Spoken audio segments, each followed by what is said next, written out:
welcome to Leadership Soundbites with Michelle and Rocco. And so this week, and hopefully you guys are prepping for holidays and all that kind of stuff. So I'm actually on the East Coast, and Rocco is still on the West Coast. So scheduling this has been fun.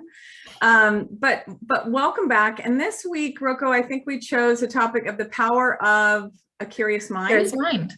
Okay. And so there's some interesting stuff that comes up with that. And when you first mentioned it, the thing that came to mind for me is a curious mind from a leadership perspective is about respect for people. Yes. And when I think about respect for people, one of the quotes from John Maxwell comes from is that people don't care about how much you know until they know how much you care.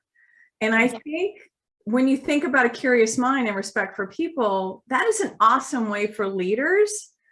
And leaders, by the way, are not necessarily a title, but I think it's an awesome way for leaders to demonstrate how much they care. Yeah, and to lead with that, right? To come in with that persona, come in how they present themselves to their team. As a young leader, you know, there's this paradigm shift between my title as a manager of an organization or a department and being a leader. And to me, that leader is about developing people. And to develop people, it's about showing up with that curious mind. And I know we have a little bit of nuance to what that means. And for me, it's the shift that I had to make as a leader when I was developing myself to develop others was assume the other person knows more than you. Because when I first started out, I thought I had to have all the answers. I had to be the hero. Everybody came to me. I was the one that solved the problems. And the shift from going from management to being a leader, regardless of your title, is assuming that the other person knows more than you. So you are curious about how they got to their thinking. And you get to understand that and show how much you care by asking questions to understand how they got to that thinking.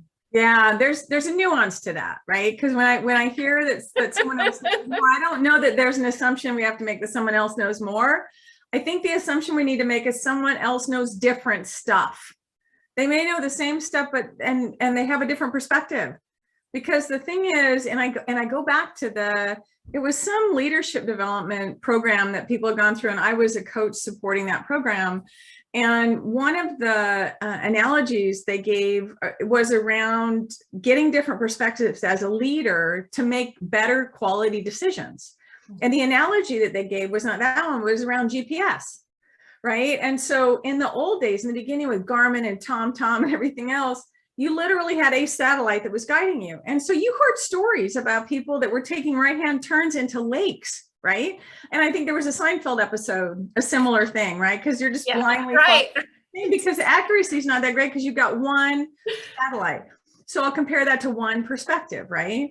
So fast forward to today, and I'll tell you, actually, let's go back to the past because it reminds me of my daughter and I, when we were driving, she was going to college, and during that time frame, the Garmin says, you have arrived at your destination. Now, we were going to IKEA, and at the time that it said that, we were on the freeway, okay? And I'm like, no. So we look around across the field, sure enough, it's the IKEA. But we're not at the IKEA. But today, if my Waze or my navigation said you're going to turn in 125 feet, I bet you if I got out, it'd be pretty stinking close to 125 feet. Yeah. The difference is there's more satellites, there's more touch points, right? And so if you compare that to leadership and the decisions that we make, it's important to get those other perspectives. And to your point, how else do you do that? By showing up with a curious mind. Yes, asking questions. And I know both of us have attended David Verbel's seminars, and we've both read many books by Edgar Schein around humble inquiry. And, you know, some of my favorite questions, and they're so powerful because they're short. They don't put your thinking into the questions. But it's like, what do you know? Or what problem are you trying to solve? How do you know it? They're just really short, but they get the person talking in a safe space. And I know that tone matters, right? So you can ask it in a way that wouldn't be psychologically safe for the other person to respond without defending their space. But just in general, if you ask those what and how questions, you're likely to get where the person's thinking is at. I'm so violently agreeing with you, right, on that, but I'm Oh my God. going, yes, yes, yes, yes, yes. But I'm going to do yes, Yes, which is and. powerful, right? Because I'm not going to negate anything you said, but the thing that comes to mind, I'll piggyback on Verbal's thing, is he coined the phrase the questioning mind. And it was around 4 questions. And the genesis of that is he's a consultant. He's going into organizations, Toyota or others, to do consulting. And this is a story I told. So David, if for some reason this is not the exact story, I apologize. It's been handed down generations, okay? Sat in a little circle, we played telephone, and it got mixed up. But here's the gist of it, is that as a consultant, he was sitting there thinking, they need to do this, this, and this, and this. And so the questioning mind was something to check himself and what he believed he knew.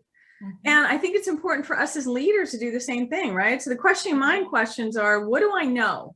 So what do I know about the situation or this thing that I'm actually trying to propose, this really awesome thing that you're supposed to do, right? What do I know? More importantly, how do I know it?